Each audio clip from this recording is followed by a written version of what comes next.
Bonjour à tous, Bonsoir, bonsoir.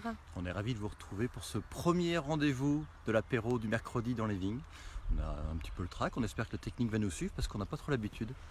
Bon, pour ceux qui ne nous connaissent pas et qui nous suivent en direct pour la première fois, on va se présenter. Nous sommes Agnès. et Pierre-Antoine du château de la Viaudière. Nous sommes vignerons indépendants, nous sommes viticulteurs en Anjou, en plein cœur des coteaux du Layon, sur la rive gauche du Layon, dans ce que l'on appelle l'Anjou noir, qui se trouve sur des schistes granitiques. Nous avons 32 hectares de vignes. C'est un vignoble qui est dans la famille d'Agnès depuis plus de 4 siècles, que nous avons repris maintenant il y a à peu près 23 ans. Alors ce soir, on va vous prendre évidemment un petit moment pour vous expliquer les travaux de printemps. L'objectif c'est celui-là. Et puis une fois passé ce moment-là, on va aller déguster ensemble un chenin. Alors n'hésitez pas à nous laisser des commentaires, à nous poser des questions. Agnès va essayer de suivre en direct les questions que vous nous posez pour me les retransmettre au fur et à mesure.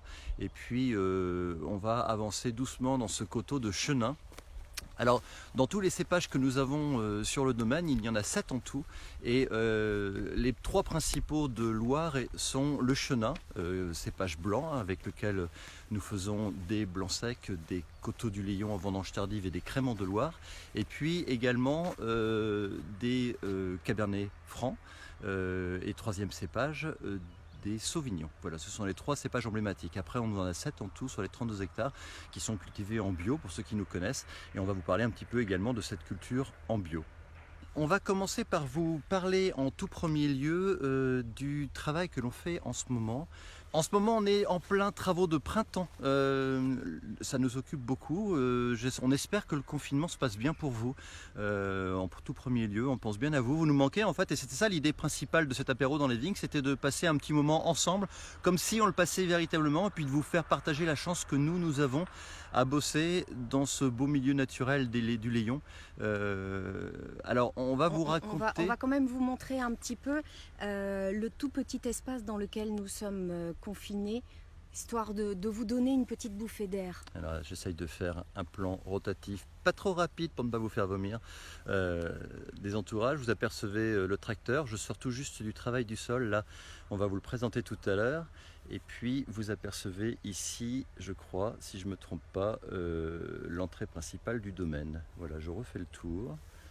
Vous voyez que nous avons la chance d'avoir en fait tout autour de nous les 32 hectares de vignes de la Viaudière qui sont tout en haut de ce coteau. On est à peu près 80 mètres d'altitude, ce qui n'est pas énorme puisque la Loire n'est pas très vallonnée. Le point le plus haut étant à 10 km et à 120 mètres d'altitude. Mais enfin, cette petite altitude nous permet malgré tout d'avoir des coteaux qui sont assez vallonnés, mais pas trop vallonnés. Donc le travail reste relativement aisé et nous sommes sur des schistes. Je vous parlais tout à l'heure de l'Anjou noir et des schistes avec également des argiles qui nous permettent de garder un peu de fraîcheur quand le temps est trop chaud. Alors les travaux de printemps, quels sont-ils? On est juste en train de terminer la taille en réalité. Il nous reste encore 1 hectare à faire. On devrait avoir terminé normalement d'ici 2 jours. Le travail de taille, c'est ce qui nous occupe de début décembre, mi-décembre, jusqu'à fin mars, à début avril, tous les ans. C'est un boulot à peu près 7 personnes à temps plein qui nous permet de réduire en fait la croissance de la vigne. Il faut imaginer que la vigne est une liane qui pousserait à l'état naturel sur des mètres et des mètres en faisant quelques grappes par-ci par-là. Nous restons des agriculteurs, nous cherchons à la contraindre pour obtenir un bon équilibre entre la partie végétale et les fruits qui sont portés. Donc il faut, je vais essayer de me déplacer sans casser la figure, il faut pour cela réussir à tailler tous les pieds de vigne un par un. Chaque pied donne va donner des sarments et vous apercevez peut-être au sol, j'essaie de vous le montrer en même temps derrière Agnès et moi, vous apercevez peut-être derrière nous les sarments qui ont été coupés, qui se retrouvent au sol et qui vont être broyés par le tracteur. Je vais passer le broyeur là dans les jours qui viennent. Et qui vont servir à réalimenter la terre. Ça va être une sorte d'engrais naturel finalement, rien ne se perd en vigne, il y a très peu les feuilles tombent dans le sol, les bois tombent dans le sol, il n'y a que les grappes finalement qui sortent de la parcelle. Juste après, on a commencé, parce que le temps a été au beau, du coup on a eu un petit peu de vent, on a eu du soleil, et il a fallu rapidement commencer à travailler le sol. Vous savez que nous sommes en bio, je vous l'ai expliqué tout à l'heure, ce qui veut dire qu'on n'utilise plus de désherbants évidemment, on n'utilise plus d'insecticides non plus, mais par contre il va falloir qu'on contienne l'extension de l'herbe qui pousse au pied des vignes, et spécialement là, parce que il y a 10 jours de ça, on a eu un passage de froid, on a eu des gelées qui ont duré 5-6 jours, on a serré les fesses pendant 5-6 jours. Vous avez été plein à nous dire que vous pensiez à nous, c'est hyper gentil. Ça ne change pas l'état du gel, mais ça nous fait très plaisir dans ces cas-là, on se sent moins seul à stresser. Bon, on est passé au travers, vous avez certainement vu des magnifiques photos prises dans les vignes chez les uns et chez les autres, avec parfois des bougies, parfois des bottes de paille pour éviter que les premiers soleils ruinent les bourgeons. Nous, on a fait une pulvérisation, vous avez été beaucoup à nous suivre sur Instagram et sur Facebook, d'une protection à base d'essence de pomme. Bon, les températures sont descendues à -2, -3, -4 par moment, mais globalement on a eu la chance, le temps était sec, et ce temps sec et le vent qu'il y a eu a évité globalement que les bourgeons s'abîment, et donc pour l'instant notre récolte est intacte. Alors vous savez, la période charnière pour les vignerons, c'est toujours la période des saintes glaces. Cette année ça doit être du 11 au 13 mai si je ne dis pas de bêtises.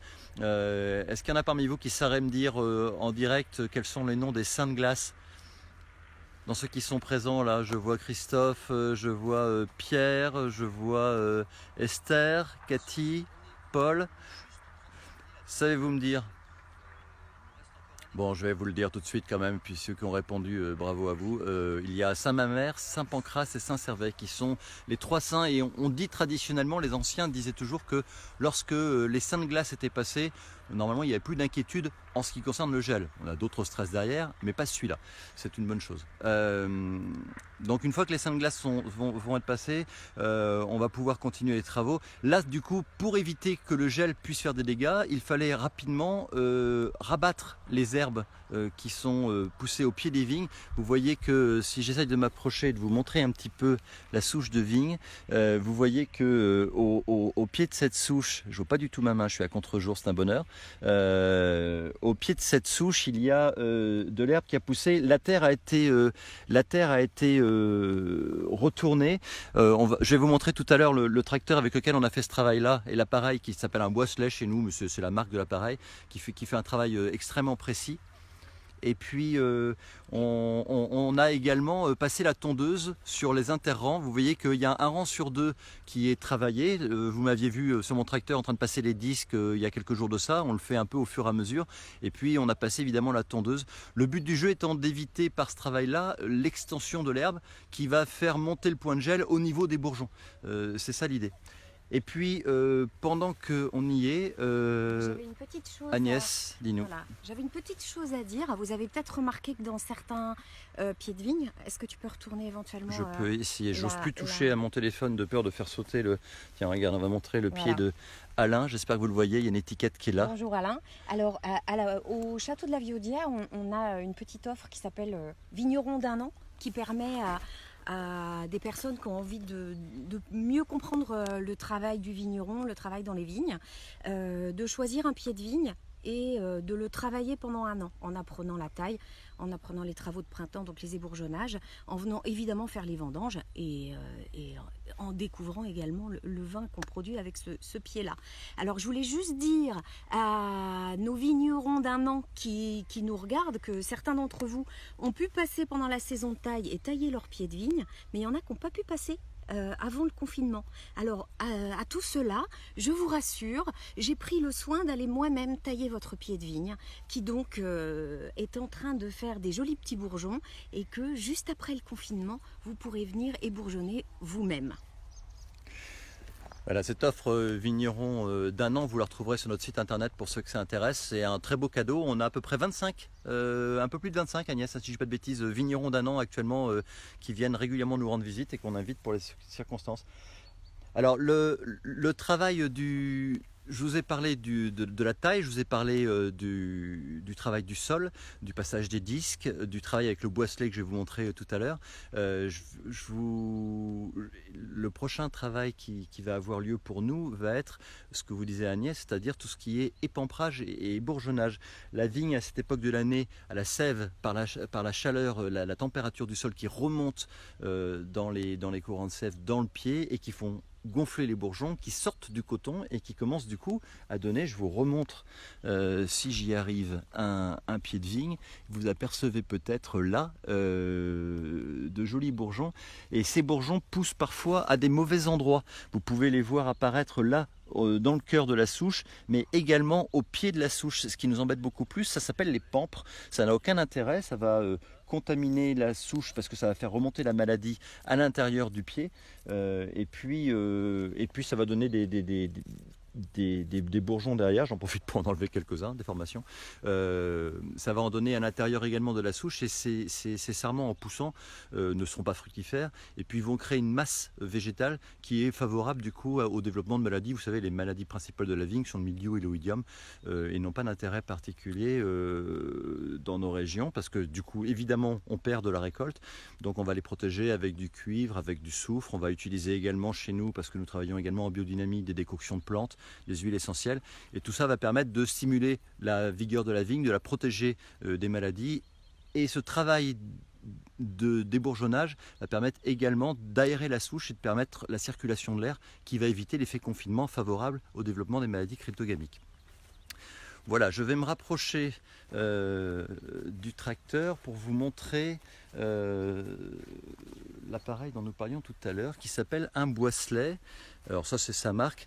Vous voyez que cet appareil en fait qui est tracté contient une toupie rotative ici ainsi qu'un certain nombre de disques qui permettent de rabattre la terre dans la configuration qui nous intéresse. C'est un peu du travail d'orfèvre, mais c'est extrêmement intéressant parce que évidemment ça va beaucoup plus vite que s'il fallait que nous fassions tout ce travail-là à la main tous les jours.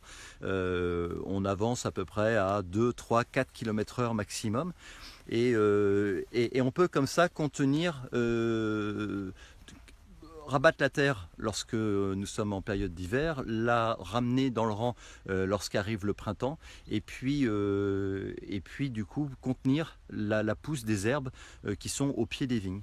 Voilà, alors ça, le spécialiste du tracteur chez nous, pour ceux qui viennent nous voir régulièrement et de ce travail au boisselet, c'est François, qui est un des salariés de la maison. Et après, il y a également tout le reste du boulot à faire avec les tontes, avec les disques tout au long de l'année. Voilà, on va s'approcher maintenant, je vous emmène avec moi, de la table. C'était quand même un apéro. Parce que quand même, en dehors de ces aspects de vigne, c'était un apéro. Agnès a raison. Voilà, alors, pour l'apéro aujourd'hui, puisque nous sommes dans une parcelle de chenin, eh bien, surprise, au suspense, nous avons décidé de déguster avec vous une bouteille de chenin. Alors pendant qu'Agnès ouvre la bouteille de chenin, j'en profite pour vous dire que pendant toute la période du confinement, nous avons mis en place, un peu partout en France d'ailleurs, et chez tous nos collègues vignerons c'est la même chose, des livraisons à domicile. Alors à la Viaudière, vous avez un site internet châteauviaudière.com sur lequel il y a une e-boutique. En ce moment, vous bénéficiez des livraisons gratuites avec le code AMV, les apéros du mercredi dans les vignes. Merci la souffleuse, qui vous permet d'obtenir la livraison gratuite à partir de 6 bouteilles. Et on a fait une promotion cette semaine sur le chenin. Mercredi prochain, en fonction de vos retours et de l'intérêt que vous aurez trouvé à la formule, on refera un nouveau mercredi à 18h30 dans les vignes qui sera sur le coup sur le Crémant de Loire. Voilà, donc vous retrouvez les deux à disposition sur notre site internet. Agnès. Chers amis, merci beaucoup. J'espère que vous avez pris un verre. Dites-nous dans les commentaires ce que vous avez à la main. Bonjour Corinne, je vois que tu regardes. Je suis en train de regarder au passage sur mon téléphone quels sont les gens qui sont présents. On est ravis de trinquer avec vous. À votre bonne santé, les amis. À votre santé à tous. On vous fait déguster, avec nous un chenin qui est un 2018, qui a été récolté à la main, comme à peu près tous les blancs secs de la maison, et qui a été ramassé d'ailleurs dans cette parcelle qui est derrière nous. Agnès, tu nous en parles ? Oui, il s'agit d'un blanc sec qui va avoir un nez extrêmement délicat, hein, sur des petites notes assez tendres de Plutôt camomille, floral. un petit peu floral. Vous avez une belle rondeur en bouche. C'est un vin qui va avoir en même temps beaucoup de suavité et une fin de bouche qui est très typique des Chenins dans notre Anjou noir, hein, qui contient des schistes comme on l'a dit au départ. C'est-à-dire une fin de bouche avec beaucoup de tension sur des notes très minérales, hein, qui vont vous chatouiller la base de la langue quand vous le dégustez sur la fin de bouche. Bon, évidemment, pour ceux qui ne boivent pas, je vois un commentaire de Cathy, pour ceux qui ne boivent pas de vin, vous avez tout à fait le droit. Nous avons aussi à votre disposition du jus de raisin à base de chardonnay ou à base de gros lot. Cathy, à la tienne. C'est ça. Et quand même, alors pour accompagner, parce que vous savez qu'on boit rarement sans déguster des bonnes choses avec, donc je me suis permis de concocter des petites rillettes de maquereau. Alors je sais qu'il me regarde, j'ai un petit merci à passer à Antoine qui a levé les filets du maquereau, hein, et avec lequel on a concocté cette petite recette. Donc une petite recette. Alors, la saison des maquereaux démarre là en ce moment. Donc on trouve des maquereaux qui commencent à être très appétissants. Vous cuisez vos maquereaux au courbouillon, vous récupérez la chair ensuite et vous faites une rillette avec une base de crème fraîche épaisse. Hein. Salut la Normandie. Personnellement, j'aime bien l'aromatiser avec du vinaigre de vin, un petit peu d'estragon frais, parce que c'est pareil, il y en a plein dans le jardin, il fait un temps magnifique, donc toute la nature repart, et un petit peu de baie rose. Voilà, ça lui donne beaucoup de goût, c'est très délicat et ça s'accorde merveilleusement bien avec le chenin. Bon, j'espère que vous avez un verre en main. J'ai du mal à lire en même temps sur mon téléphone vos commentaires. Agnès va essayer de le faire. De les lire. Jus de raisin pétillant et dire qu'on a loupé le salon. Alors les salons, avec le confinement, évidemment, nous aussi on on a les a loupé loupés. les salons. Vous nous manquez carrément, quoi. C'était toujours des super moments. On est ravis de vous retrouver, Christophe et tous les autres. On va voir quand est-ce qu'on se sort de cette cochonnerie. Si tout veut bien aller, normalement, le salon de Champéret à Paris pour les Parisiens a été repoussé au mois de juin. On espère qu'on en sera sorti à ce moment-là et qu'on aura le plaisir de vous retrouver. On vous enverra évidemment des invitations. Celles que vous avez reçues seront valables encore, évidemment. On trinque avec vous. On va essayer de peaufiner un petit peu le système pour la semaine prochaine, c'est promis. Merci à tous ceux qui étaient avec nous d'être avec nous. On était ravis de vous retrouver. Portez-vous bien. Surtout, prenez soin de vous et des vôtres. Restez enfermés avec des bonnes bouteilles. Absolument, surtout. Sans abus évidemment, mais avec méthode. Du vin de la Viaudière, évidemment. Bien évidemment. Et on vous embrasse fort et on vous souhaite une bonne soirée avec un soleil qui est en train de se coucher derrière nous. À très bientôt.